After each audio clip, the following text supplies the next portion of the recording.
Okay, it's 8:30. Let's get going. I appreciate everyone joining me here today. My name's Colin Drake. I'm a transit rider. I am flying solo, so I don't think I'll be able to monitor the chat, but don't let that stop you. Throw things in the chat if you'd like. I am a transit rider, and my talk here today is the next transit revolution, ? Is it time for rider-centered decision-making? And I'm not asking this question rhetorically.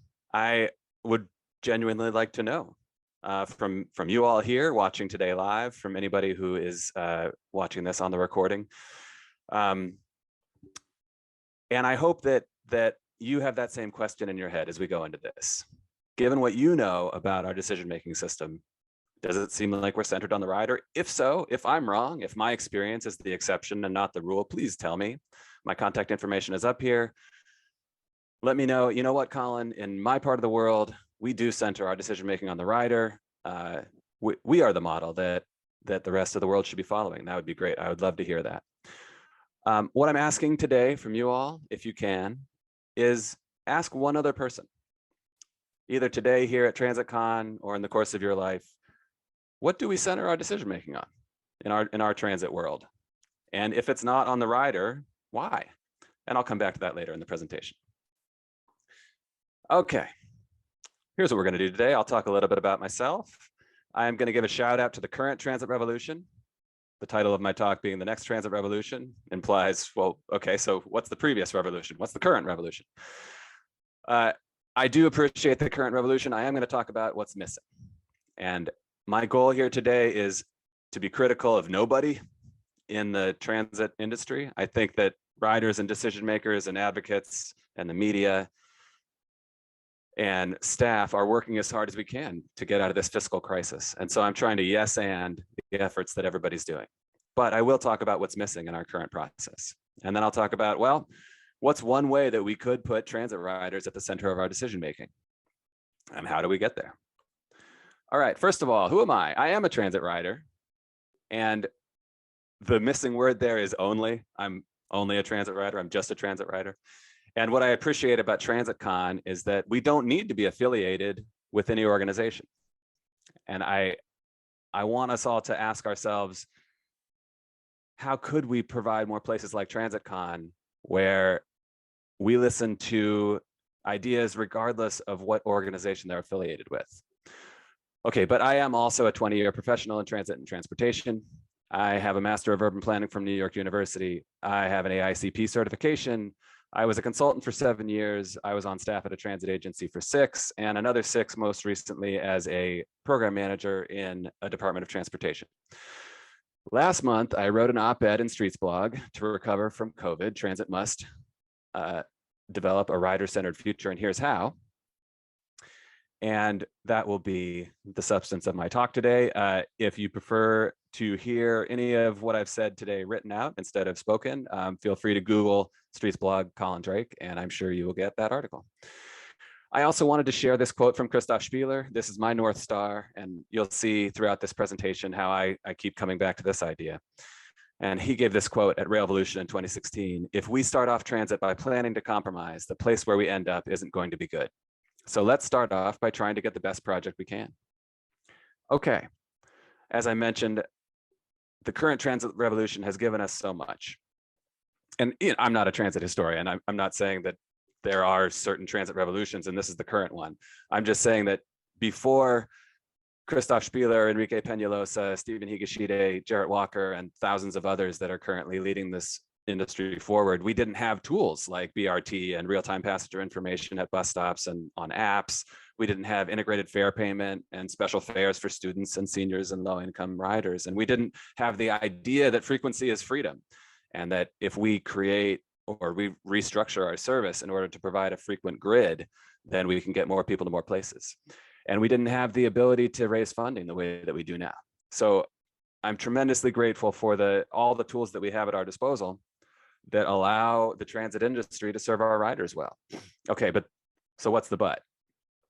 So what's the problem? So our current decision-making structure must respond to the loudest voices in the room. And that is not a criticism of our structure. It's not a criticism of decision makers, and it's not a criticism of the loudest voices. The definition of representative democracy says that our elected officials should respond to our constituents. And the way that we do that is respond to those who have organized effectively to be influential, to have the loudest voice. And thankfully, many loud voices also support transit. And as a result, we can lean on large employers to say, you know, we need public transportation to work well to get our employees to and from their places of work.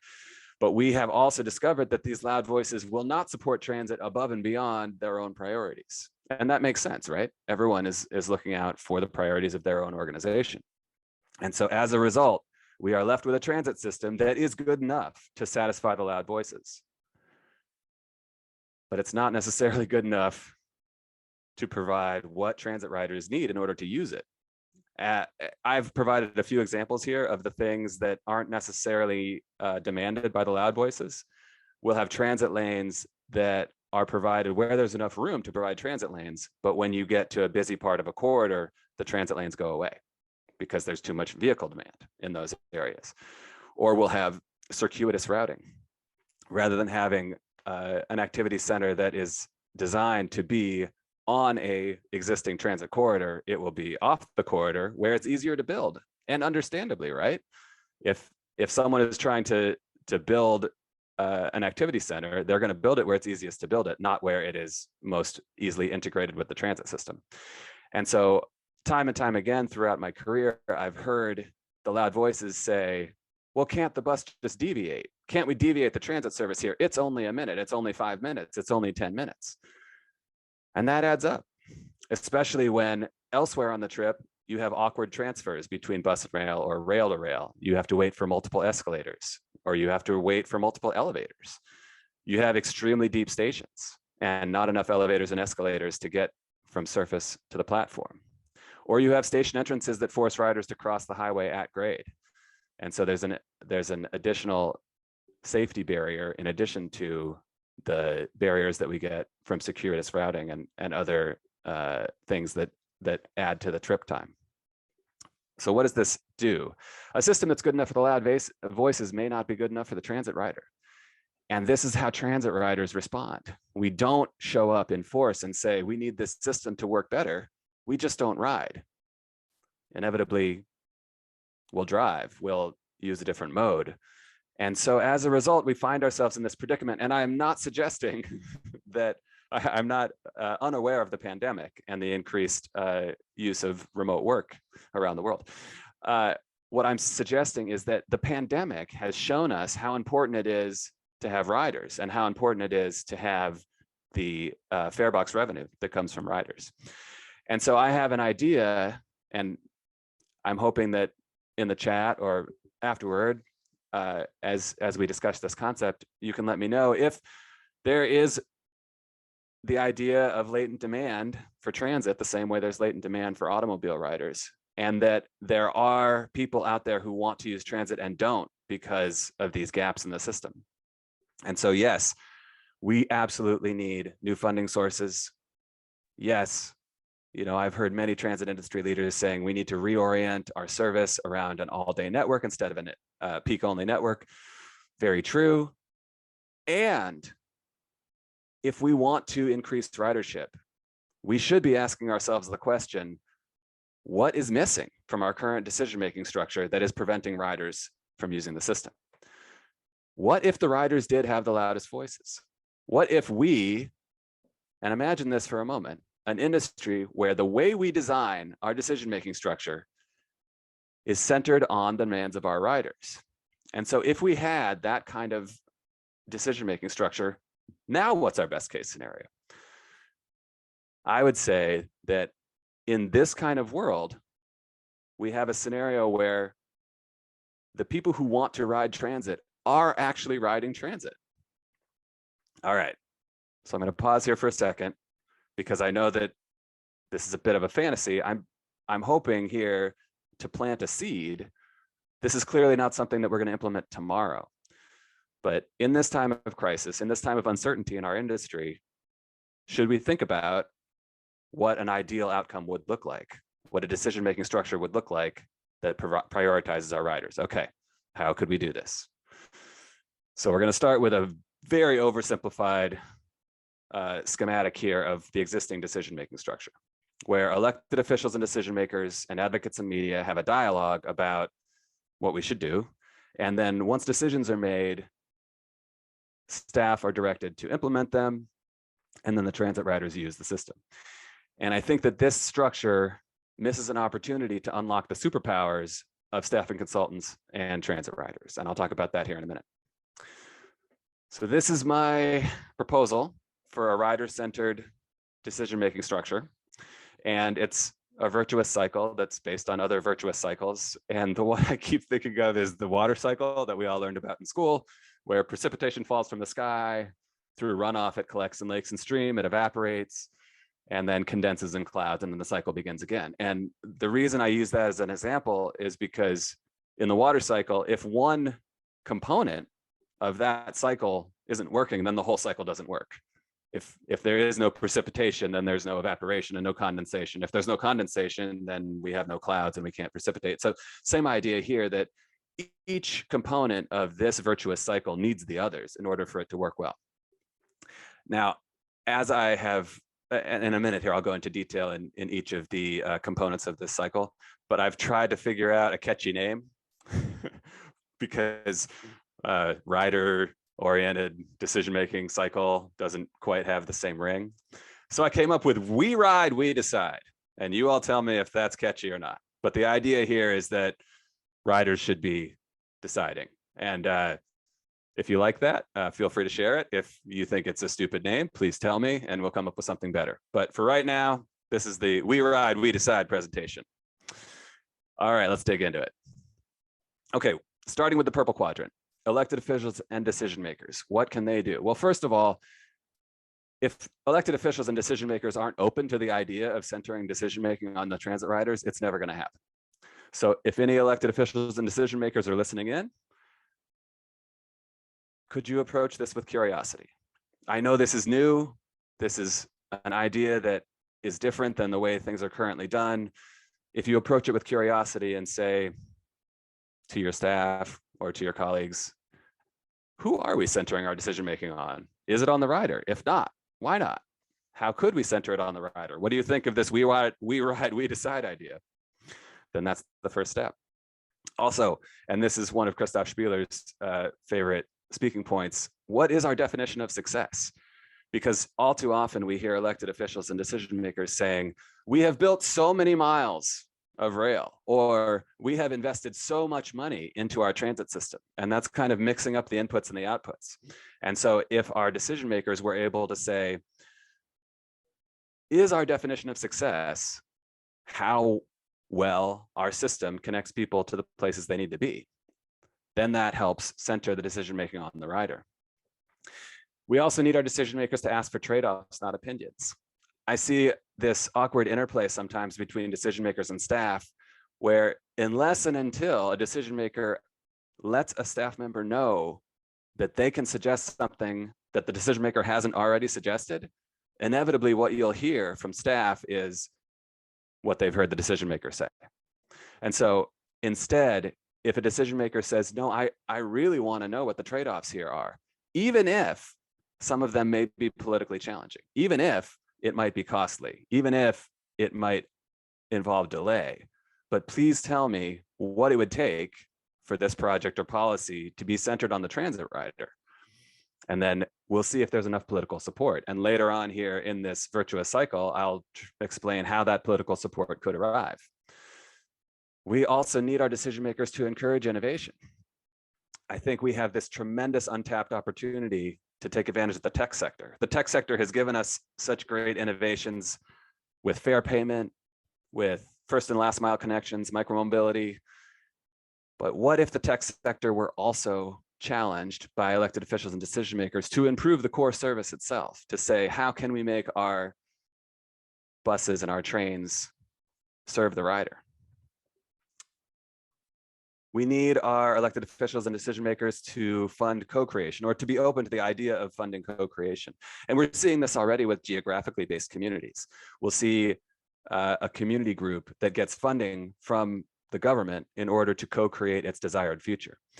And transit riders are not geographically identified, but they are no less a community that is deserving of the ability to co-create its own future. So elected officials and decision makers can provide that authorization for funding. And finally, we need elected officials and decision makers to recognize that riders are potentially a powerful voting bloc. If riders were able to speak with one voice, it would be the loudest voice. Transit riders are by far the largest non-auto portion of our mobility pie. All right, so in summary, elected officials and decision makers can help the rest of this cycle function by challenging the rest of the cycle to center decision-making on transit riders. All right, now we're in the green quadrant, staff and consultants. Staff and consultants must understand rider needs. And this is something that staff and consultants are absolutely already trying to do. And so in addition to public meetings, outreach and engagement, staff and consultants can look at, when I was on staff at a transit agency, I had access to this huge database of rider concerns and operator concerns. And we would do our best to address those concerns. But I think what's missing is the ability to aggregate those concerns together as a force for change. And that's something, especially if and when tech is integrated into this process, to be able to say collectively, what are riders missing? What are their pain points? And I don't know how to figure this one out, but we also should do the same thing for intending riders, for people who want to be using transit but aren't. Why aren't you using transit? What could be done better in our system such that you would ride transit? As I mentioned a minute ago, capacity within the transit riding community, innovation, once directed by elected officials and decision makers, this is where staff and consultants can shine and add and provide that ability to implement these capacity and innovation improvements. Okay. Also, staff and consultants are experts, and everyone here in this virtuous cycle is a transit user or is interested in transit and has their own points of view. But staff and consultants, we spend our entire career working on transit, and we must share that expertise elsewhere. And so expertise really is what staff and consultants can bring to the rest of this cycle to make it function. All right, advocates and media. So most importantly, advocates and media can represent the riders. And the instinct we have is sometimes to share, and this is what I'm doing right now, is to share our opinions that are not necessarily supported by the transit rider. And we would be so much more effective, and I would be more effective today if I were able to say, through the course of my research or through the course of my outreach and engagement, I have spoken with thousands of riders, and this we ride, we decide model is something that riders support. And I haven't done that yet, and I hope that that is something that this evolves into, is an approach that is based on direct feedback from riders. Okay, once that happens and we have thousands of riders supporting us, then we can organize campaigns. And this is something advocates and media already do so well and should continue to do. Similarly, advocates and media love to celebrate the next thing, right? The 15-minute city is the thing right now. And you know, in the past, we had the rise of the creative class. And I think this is a great opportunity because everyone is looking to improve, and once one area, or even Vision Zero, if we take an example from traffic safety, where we all know that Jersey City has had 0 traffic fatalities recently. So that's great. And so similarly with We Ride, We Decide, once we have an agency or a municipality somewhere that is able to implement a rider-centered decision-making process, then absolutely the advocates and media should celebrate that and encourage copycatting. So in summary, the blue quadrant should provide organization to the rest of this cycle. Transit riders, we must learn how to use our power, right? There are millions of daily transit riders. We should be the loudest voice in the room if we were able to use it. And so the first step to that is rejecting our learned helplessness. We have to stop thinking that nothing we say will matter. And we have to learn. You know, I think that thanks to the current transit revolution, riders right now are able to ask for service restructures, and that's great. But riders should also know that they can ask for better connections between bus and rail. They can ask for corridors that have transit priority. They can ask for capital projects that will improve their transit riding experience. And then, most importantly, if we have a virtuous cycle of decision-making that centers the needs on the transit rider, we have to ride. We have to use this system, because just like the water cycle, if any one of these quadrants doesn't do what it needs to do, then the cycle doesn't work. So essentially, we need riders to use their voice, and that voice in the form of votes that help support elected officials and decision makers doing what they need to do. All right, so here is this cycle where elected officials and decision makers challenge staff and consultants to develop a rider-centered decision-making structure, who in turn provide expertise to advocates and media, who organize transit riders and who share best practices, and then the transit riders who use their voice and become the loudest voice in the room. All right, so this sounds fine. Why would we not do it? Everything is fine. No, everything is not fine. We know this. But if we say, sure, we're in a crisis, but I've heard this as I've talked to leaders around the country, I've talked to academic institutions and prominent consultants and agencies and advocacy organizations. And sometimes I've heard, Colin, our decision-making structure already centers riders. And I say, okay, I think we intend to center riders, but we bump up against this problem where the loudest voices are fighting for a system that's good enough from their point of view, but not from the rider's point of view. Or I hear, well, sure, Colin, we should be centering riders, but we can't. It's difficult and costly. And I respond with, well, yes, that's why we shouldn't be centering riders tomorrow. It will take some work to get there. But if we agree that we should have riders at the center of our process, then we should know how to get there. And we should know how to move incrementally so that eventually someday we are centering riders in our decision-making process. Okay, or I hear, you know what, Colin, this idea of what we should do right now is irrelevant. Centering the riders won't solve the funding crisis. Okay, that's sure. Yes, we also need to solve the funding crisis. Another way I've heard that said is, this sounds nice in theory, I might help, but let's resolve this crisis first. Absolutely, we need funding, no doubt about it. I would argue that in addition to funding, we also need to make sure that our transit system is, the way that we build and operate our transit system is centered on the needs of our riders. Or this is what I hear most often, this sounds great, I'd like to help, but Colin, you're just a transit rider. You know, you are not here representing an advocacy organization. You're not here representing something in some consultant group in the private sector. You're not here as an agency staff. So this lacks legitimacy. I can't support it unless you are affiliated with an organization. So yeah, that's what we need next.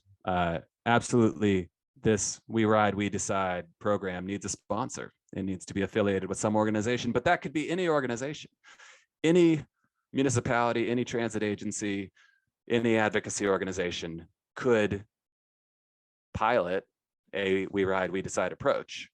And if it works, then great. And then it gets adopted elsewhere.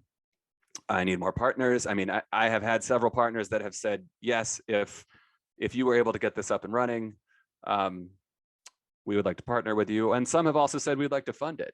So if you're with an organization out there that would like to try We Ride, We Decide, I can bring some funders into that. So let's talk. I'd like to leave you with the question we started with. Are we ready for the next transit revolution? Is the transit industry right now, in the midst of this crisis, ready to look at the way that we do business and ask ourselves, should we have riders at the center of our decision-making process? And if not, when would we want to do that? What circumstances would exist so that we would ask ourselves, are we doing this the right way? Are we building our system so that our customers will want to use it?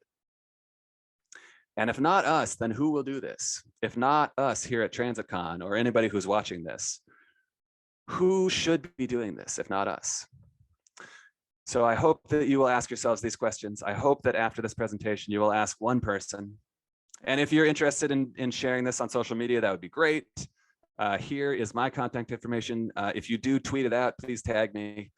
I would love to continue this conversation. And it is time, and I understand everybody needs to go to a new room. There's 46 messages in the chat. There's no chance I'm going to get to those in the next 5 minutes, but that is fantastic that everyone has wanted to participate like that.